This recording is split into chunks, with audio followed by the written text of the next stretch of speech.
there were three things that I discovered about the earliest feminism that were really there from the very first maybe 2 decades. One of them is this idea of restructuring society, which of course has become this idea of smashing the patriarchy. The second one is free love and this getting rid of monogamy, getting rid of the family, allowing women to have kind of these laissez-faire relationships. And then the third one is the occult, and the occult was very involved from almost the very beginning.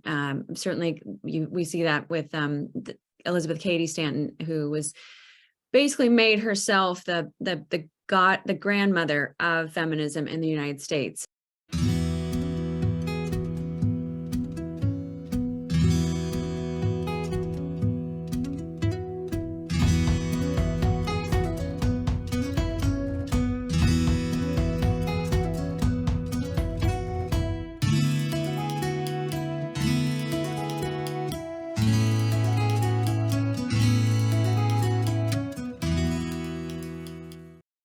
Hello and welcome back to HLI Ireland's Let's Talk. This is the weekly show that looks at all things life, faith and family through a Catholic lens. I am your host, Lisa O'Hare, and we are still delving into our summer topic of the dignity of women.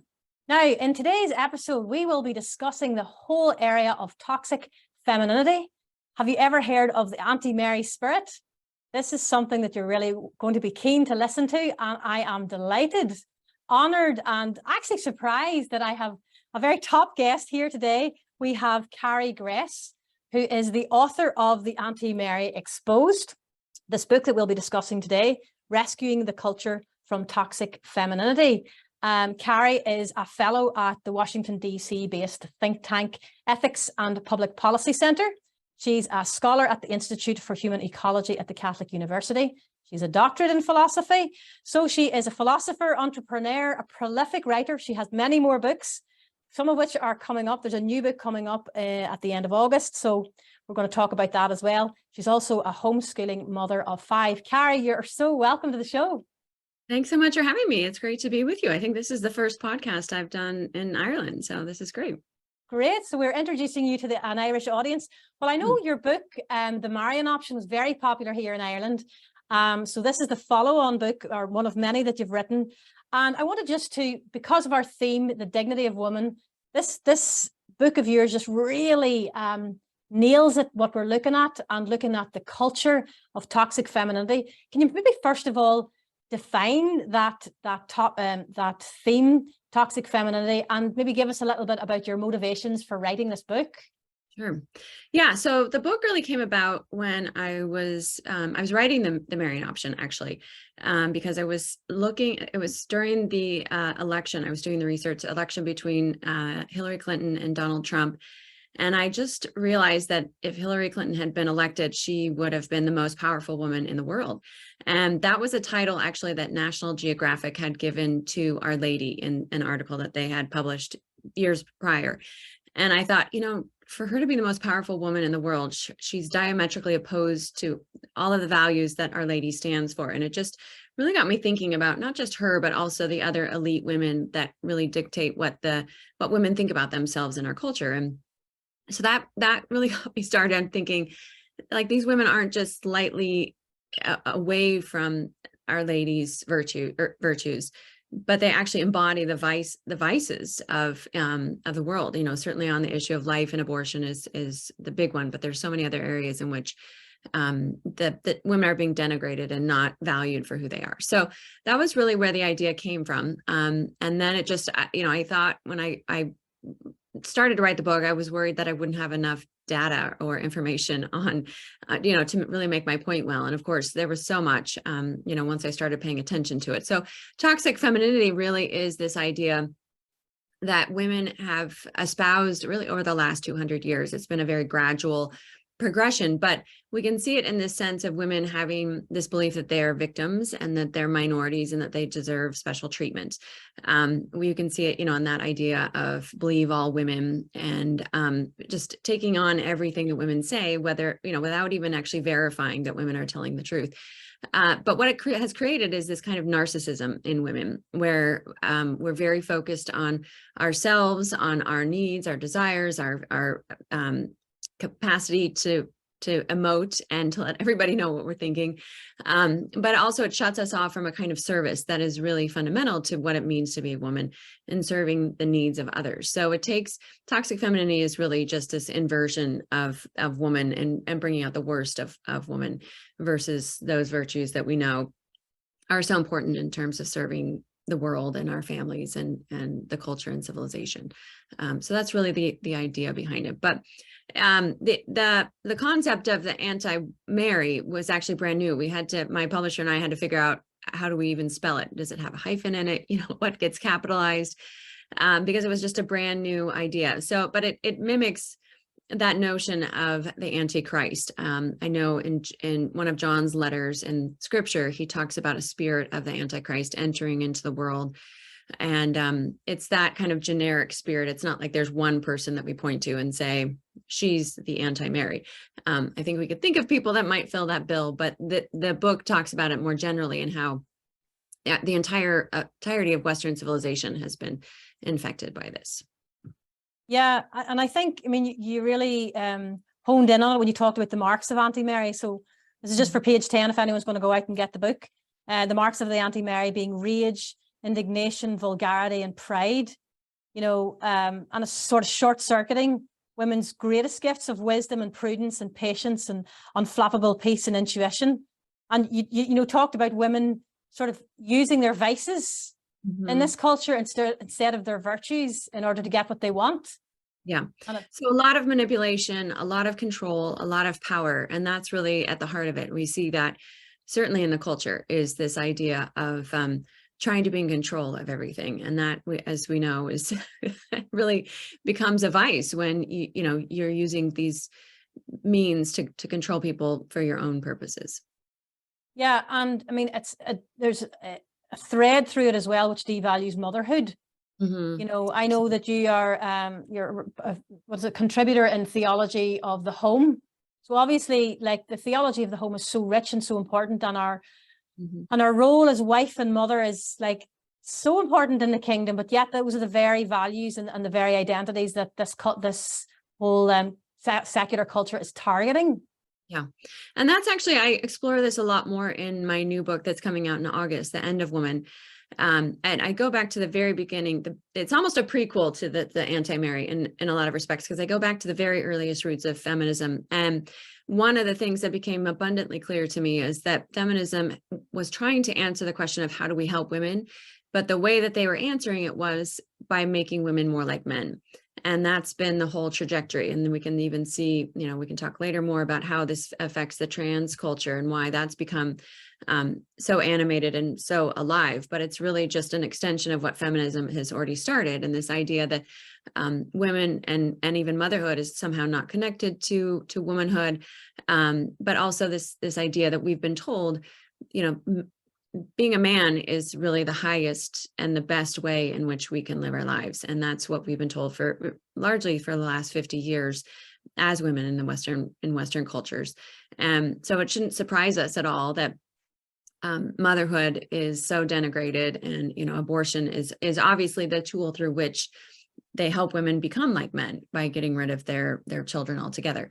So there's a real pattern there. And it's been a huge problem, and it truly has been the most deadly ideology in the world's ever seen when you look at the abortion numbers, because of this lie that we've been told that we should abort our children, or certainly use as well as using contraception. Those are the two tools that have biologically allowed us to mimic men in this way that they're telling us we should.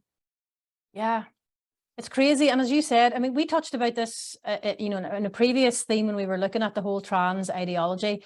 And our contributor, James Parker, at the time said that, that this isn't a new phenomenon. The seeds of this have been sown for the past number of generations.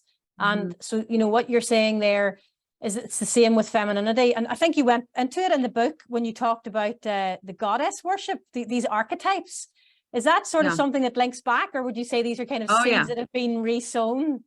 Yeah. So there were three things that I discovered about the earliest feminism that were really there from the very first maybe two decades. One of them is this idea of restructuring society, which of course has become this idea of smashing the patriarchy.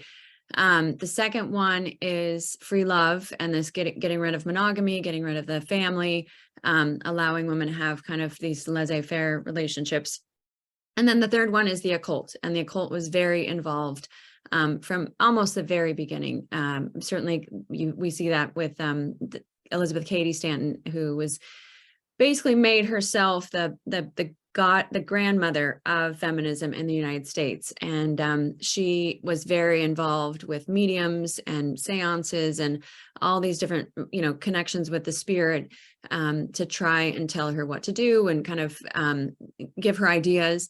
So that was something that was very much a part of her work in early feminism. And she was actually very anti-Christian. She was involved with this kind of new age religion called Theosophy. You can see this in her book. She wrote this book with a number of other women called the Women's Bible, where she makes commentary on all these parts of scripture. And it's actually kind of comical to read. I mean, it's tragic that it was actually published and still, you can still buy it, because it's sort of like a teenager just reading through scripture and getting, having an emotional rant about anytime a woman is in scripture, the way she's treated. And anyway, it's amusing, aside from the fact that it's also so sad that this was the woman that has influenced so many feminists in the world. So yeah, no, the occult has absolutely been a part of it. And then there was also a connection with communism back in the early 1900s that developed. Initially, the communists and the feminists didn't agree at all. And it was a big rift between them, and then they realized they had kind of common purposes, and so that's when they started working together, more in the 1930s and 40s. And we can see this culmination in Betty Friedan's work. And Betty Friedan wrote The Feminine Mystique. It sold 3 million copies, and her whole argument was really focused on this idea that women can't be happy if they're at home. And she said that the home is a comfortable concentration camp, which, of course, sounds just incredible to think about. These women that she's describing, who are all of her classmates. She said she interviewed a bunch of her classmates from college, and they were all just as discontented with home life as she was. And they're in these, at that point, the most wealthy culture, excuse me, the most wealthy culture in all of history. And for her to compare it to a concentration camp is, of course, mind-blowing. But her whole point was that she firmly believed in the Marxist idea that women would not be happy unless they were working. That whole idea of Arbeit macht frei that we see at the gates of Auschwitz, work will make you set you free.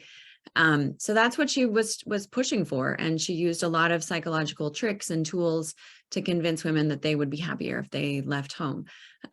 So yeah, there's definitely been a concerted element, and with the thread, and certainly communism is part of that, and its atheistic agenda as well. So it's been amazing to see just how deep the occult element has played a role in the whole movement. Yeah. And I think, you have a clinker line in it as well, because I don't know whether we are at the end of this whole phenomenon, because obviously women have got absolutely everything they want, and to the point where there's like the reverse discrimination, where women are getting all these positions and getting more than they even deserve in many situations. But the line that you had, page 11, folks, if you want to get the book, is women aren't getting happier, they're just getting more medicated. I think that's a pretty telling sign of where we are in terms of the happiness gauge. Yeah. And that's the thing that over and over again, you would think that if feminism was really working, women would be getting happier, but we aren't seeing that. We're seeing depression levels are, through the roof, suicide, STDs, divorce, all of those kinds of indicators that tell us where women are at and their level of happiness. And we're just not seeing it. And so that's the real tragedy in all of this, is that's the data that's also being hidden from women. We're just being told and continually pushed towards more of this without realizing the push is happening because we are much easier to control when we're not in a family, when we're depressed, we're alone, we don't have anyone to support us, not only on a government level, because we're more dependent on the government that way, which is part of the idea, but also spiritually. How much easier is it for Satan to get into our souls and, make us feel regret and awful, and all those ways in which he manipulates us when we're by ourselves and when we're feeling completely isolated from connected family, especially later on in our life when we get to that point where we are too old to have children, or family members are dying out, all of that. So you can really see the diabolical purposes playing out on both a natural and a supernatural level. Yeah, absolutely. Well, now, I mean, we've done a very good diagnosis of the situation, and it is quite depressing, but I think it has to be acknowledged. But now I want to move to the second half of your book, which is that Our Lady Mary is the antidote to all this. Can you maybe explain a little bit about that and really fill our souls with what is within our grasp and the beautiful model of womanhood that we have and we should be striving for? Yeah. Well, I mean, the exciting thing is to just recognize that women really are made to be mothers. I know in the United States, I take great hope in what I'm seeing in this pet craze that has happened here, where, there's fur babies, and women call themselves, paw parents, and all of that. We see bumper stickers that say, I love my grand dog, things like that. But in a certain respect, it's gotten ridiculous. I mean, as Americans, we spend $700 million on costumes for Halloween for pets. And that number just keeps going up. But when I first started tracking this number, it was 500 million. And now we're up to $700 million for pet costumes. But I think the exciting thing is it's just this recognition that we are made to mother others. And that's, the beauty of the Blessed Mother. She's the Virgin Mother. And this is what the left has been targeting, as well as this idea of virginity and motherhood. There's a woman who used to write for Cosmopolitan magazine who had this big conversion. Sue Ellen Browder is her name. And she talks about how when she wrote for Cosmopolitan, she could make up all these stories, but the women could not be virgins or mothers in the stories. They could do anything else they wanted, but they couldn't be virgins or mothers. And that's precisely because these are the ways in which God sanctifies us and makes us holy. These are the ways in which, we live our faith as Catholic women. So that is, I think, a very encouraging thing to see, that she's the model that they're really trying to bring down. If you vacate motherhood in the world, then it's very hard for people to even understand the Blessed Mother. And that's really what we've been seeing. So of course she becomes the antidote. She's the one that really we need to start, tethering our thoughts to and start our prayers to. I mean, this is the beauty of the rosary, is so much happens when we're praying the rosary without us even realizing the way that she's mothering us and coming to us. But yeah, I think that the hard part about it is that we oftentimes can think of her in very saccharine or remote terms, especially if we haven't had a good mother to model for us motherhood. It's very hard to wrap our minds around that, or even emotionally feel connected to her. So I think that that's the big challenge. And that was one of the things I really wanted to do in this book, was just show these ways in which our lives and her lives are very similar. And it's funny because I think there's 2 or 3 different ways I point out. One of them is that she's certainly a daughter of God the Father. She's loved. A second way is that she's doing good. She's always doing the will of God. So she's always creating something good. And then the third thing is just her beauty. That was one of the things that was most interesting when I was researching the Marian option, was that whenever there was somebody that had an apparition of Our Lady, that was always, one of the first 2 things that they said. She was the most beautiful woman I had ever seen. There's a great quote by Saint Therese of Lisieux, who said, she was so beautiful that you would want to die just so you could see her again. So that part was really important. And, actually, after I wrote this book, ironically, I was with my daughters in a hotel room, and there's this channel called Hallmark Channel here in the US. I suspect you guys have the Hallmark Channel as well. But these movies are cookie cutter. They always feature a woman who, she goes back to her hometown.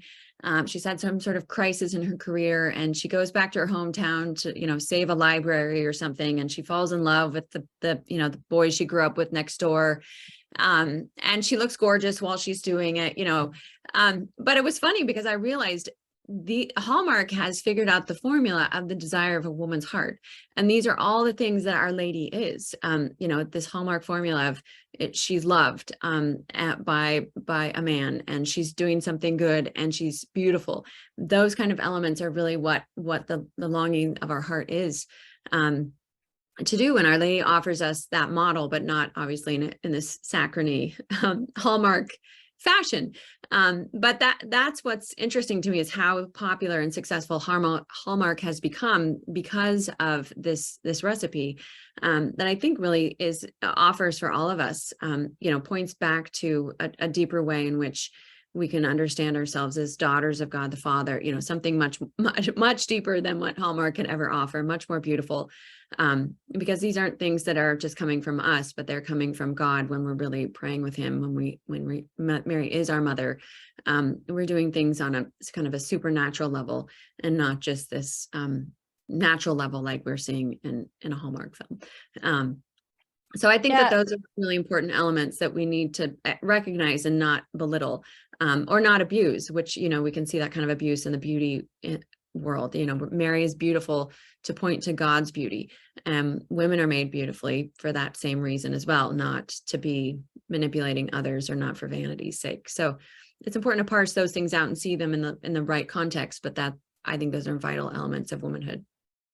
Yeah, I think there's so much, like you say, and the rosary helps to do that, to contemplate Our Lady, contemplate her life, contemplate the reality of her life, the early days of the workings of God in her, and the miraculous, incarnation of Christ, but then obviously the suffering as well that she went through. And that's something that our culture just wants to eradicate. I've said it before in many episodes. It just wants to press the delete button to a life that's inconvenient, or to any kind of a suffering. Huge pushes for euthanasia. But I think one of the beautiful themes also that really is captured in this section is the theme of fruitfulness. Yeah. Both physical and spiritual fruitfulness. And you talk about, anything that you give a woman, she'll make it greater. Can you elaborate a wee bit on that? I thought that was a really beautiful way to look at womanhood. Yeah, it's a quote that I will not be able to quote off the top of my head, but it really is this idea that, if you give a woman groceries, she'll make you an amazing meal. Just that gift of hospitality. If you entrust that the marital embrace brings about children, this isn't just something that's sterile, that there's something that fruitful and good that comes from it. And I think this is really the beauty of woman, is that we can take very simple things. I'm sure you probably know women in your life that they may not have a lot of material wealth, but they can take the smallest things and suddenly it's either a beautiful meal or a beautiful room or a beautiful picnic, that kind of creativity and ingenuity. So I think that is a crucial element. And, a lot of this really comes back to this idea of mothering and motherhood as well, which has become very taboo kind of language. But that's really what it means, is to shelter and protect and provide for others in a way that they can then become who God made them to be, instead of blocking that or inhibiting that. And I think that is a helpful way to start looking at what fruitfulness is really kind of opening doors, or, it's almost, gardening is a great example of this, pulling out the weeds and tending to something, making sure the soil is right, all of those things. And this is what women just kind of do instinctively in their homes, largely because our body is a home, biologically when we have children. So all of these things extend out both psychologically, but also spiritually. And I think we can see the beauty of that in the spiritual motherhood of female religious, which is another area that has really taken a hit because of the anti-Marian culture, and that denigration of what religious nuns do, because it looks like they don't really do anything in our culture that values so much busyness. Yeah. So there's really a lot that we have to chew on, particularly as Catholics, because we have because we have all these amazing saint women, to really show us kind of this archetype, and obviously in addition to who Our Lady is as well. And it's fundamental then to culture. I'm sure that's sort of, what you maybe look at in your next book, but you quoted Archbishop Fulton Sheen, and I'm sure many of our viewers will be familiar with the quote: "When a man loves a woman, it follows that the nobler the woman, the nobler the love. The higher the demands made by the woman, the more worthy a man must be. And that's why woman is the measure of the level of our civilization." And we can't underestimate our power, because the ironic thing is that the feminists want power, but they don't understand that we have that power, like within us, within our bodies, in the dignity, our dignity as children of God, but also within our womanhood and our relationship to children, to the next generation. And it's just ironic that they kind of misinterpret what Yeah. power is and manipulate this sort of, like you say, that the vices and Yeah. not the beauty of the power that we do. And you can see that in your own motherhood. I'm sure, you know, as a homeschool mum, you can see the influence that you have on your children, and the power that God's given us to mold Yeah. hearts and minds. And it's a huge part of this whole battle to rescue the culture, is to mold the hearts and minds of the next generation through their parents. Yeah, no, without a doubt. And I think, you know, there's this amazing tension too, because we've been told as women, you know, we sort of need to become like men, but not even good men, you know, not even the virtues that men embody, but it's more like the worst of men. And so it's this strange struggle that they've created in women is, you know, I want to be just like you, but I also hate you. I hate, you know, the toxic masculinity that they're describing, which is slightly different than the way I use toxic femininity. But it's this tension of that's there, that men need to change and become more like women, even though we want to be just like men. So that's the really remarkable thing. It's just what a disservice we've done to ourselves, because it really ultimately does, like I said, weaken us and make us incredibly vulnerable on all these different levels that we can't anticipate, because we're just so caught up in the fashion of it and the sensibility of it, and really the kind of control that's been exerted on us by it. I think of which, you know, most of us are scarcely aware of how really indoctrinated we have been by the movement over these last 50 years. Yeah, and I think, I mean, we sort of ended the first section looking at the culture by talking about how unhappy it has made women, and how much they've relied on medication, and how, you know, all the indicator signs of unhappiness. But there's such a fulfillment by imitating Mary and by following the design that God has for life and for family and for motherhood and for, you know, our fruitfulness. That's where, you know, we are truly fulfilled. Yeah.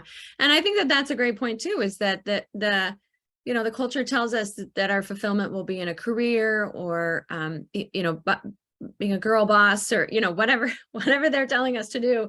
None of these things will fulfill us, because they're not naturally made to fulfill us. And of course, even just being married doesn't do that. You know, our spouse isn't made to fulfill us. God is meant to fulfill us. So that ultimate emptiness that we're we're trying to fill, they can keep kind of moving the goalposts, because it's not doing what they tell us it's doing. It will only be through God and that living out of our vocation, but also really understanding that role of suffering and a self-gift that comes with it. But I think too, we've also really lost a sense of joy, the joy that comes in living our vocation and struggling and suffering through things, but seeing the fruit that comes out on the other side of it. You know, birth is obviously, giving birth to a child is probably a perfect example of that, that kind of pain with a purpose. But our lives, you know, that pain with a purpose doesn't just happen on the day the child is born. It happens throughout our life, and it, you know, becomes beautiful as you raise these children, and ultimately they become friends, you know, later in life, because the fact that you've, you know, tended this child to that stage. So anyway, yeah, I think all of those things we don't talk about enough, because they feel like they've become very taboo, or some just, you know, out of fashion. And I think that that's something that women are finally realizing, like, maybe there's more here than we've been paying attention to. Maybe there's not anything wrong with all of these things that women love to do at home. And that's why we're seeing this real explosion in popularity, and you know, a lot of the home areas of, you know, home hobbies like crocheting, knitting, gardening, sourdough bread, you know, all of that. So we're embracing a lot of the crafts of the home, but it's still, that word homemaker feels very taboo. So I think it's just a matter of time before people really start saying, like, what are we missing here? And I think people are open to it now in ways that they weren't maybe even 10 years ago. Is there anything, just because we're going to wrap up here now, is there anything you would say to women who maybe feel cheated, or that, you know, you sort of alluded to it before, they've got to their end of their lives and they're realizing it's too late to have children, and that they have been somehow duped or lied to, and, you know, lost out on those fertility years? Is there anything that you could say to women now, in terms of encouragement for what lies ahead? It's a golden opportunity, because they're the women that I hear from a lot, and they have the opportunity to tell other women, don't go down this road that I have gone down. But they also they never lost who they were as that vocation of mothering others. And that can express itself in different ways, but I think that God obviously still has a plan for them, and still wants to use their gifts and grow them, and even knit them into a community in certain ways as well. So I think that those are all important things that, when you're connected with God and the faith, there's going to be incredible opportunities and joy and abundance in what he's going to provide. So nothing is beyond him. He obviously can draw straight with crooked lines. But yeah, I think it comes down to a question of vocation. I know many women who are now, rather than being driven by the bitterness that they feel, they've turned that around and said, look, I've got to do something positive with this, and tell women, don't follow in these footsteps. This is not the place where it is that you want to go. And I think ultimately help other women avoid those traps is that feminism is really providing. Yeah. I mean, I always would like to end our episodes on that hope, and for no matter where, because we don't know where our listeners are, where you're at, viewers, in terms of this whole story, because we've all been wrapped up on it, particularly women of our generation, but maybe even older and ones coming up. There's been so many pitfalls, and it's been such a deluge of information and brainwashing. But I mean, to quote Edith Stein, you said that in your book, you quoted her, women fulfill themselves by giving something of their own life so that others may have life, so that others may live. And I think that's still an opportunity for all of us, despite where you are in your childbearing years. We have the opportunity to give something of ourselves to bring life. And it's the antidote, it's the absolute opposite to this culture of death. And it's both spiritual, it's physical, it's practical, it's, there's so many ways that we can bring life to counteract this culture of death, because that unhappiness is out there and we need to do something about it. And like you say, we need to use those voices of people who've been through it. And we need to encourage the younger generation to refute these lies and to really strive for the deep happiness, the lasting joy that comes with being a follower of Christ and imitating Our Lady and her beauty and her fruitfulness and all of that. Carrie, it's been so interesting. So tell us a little bit about the book that's coming out in August then, just before we wrap up. Yeah, so the new book, the End of Woman, is really just looking at how it is that we've gotten to this point where we can't really define what a woman is. How do we get here? What was the path? And ultimately to this idea that somehow women need to not be women anymore and can use biology to change themselves into men, which of course we know is an impossibility. So that's really the book. It's a secular book, and I think it's going to be really interesting to see how it's received. I've already gotten a lot of incredible feedback from it, because I think people are asking this question and wanting to know how we got to this point and how do we move back to something healthy and solid and beautiful again. So that's really what I think the book is aiming to do. Brilliant. Look forward to that. That's only next month. Gosh, I'm thinking August is months. I know it's here before we know it. Sorry, I'm lost in the time warp here. But that's brilliant. I really look forward to that, because it follows and it ties in with some of the themes that we've been discussing over the last year, on the transgenderism issues. And, we followed into marriage, and now we're into womanhood. And next month, we'll be talking about men's issues and the dignity and the higher calling of man as well. So you can watch this space. So Carrie, thank you so much for your time. Oh, thank you. It's been a pleasure. Yeah, and we will look out for that new book, and maybe next year we'll get you on again and you can tell us about the new book and how it's gone down. God bless you and your family as well in the meantime. Thank you. Likewise. So thank you everyone for spending time with us today. Please don't forget to like, share and subscribe. Drop us some comments, get the algorithms going. We really want your support to spread the good news that we have.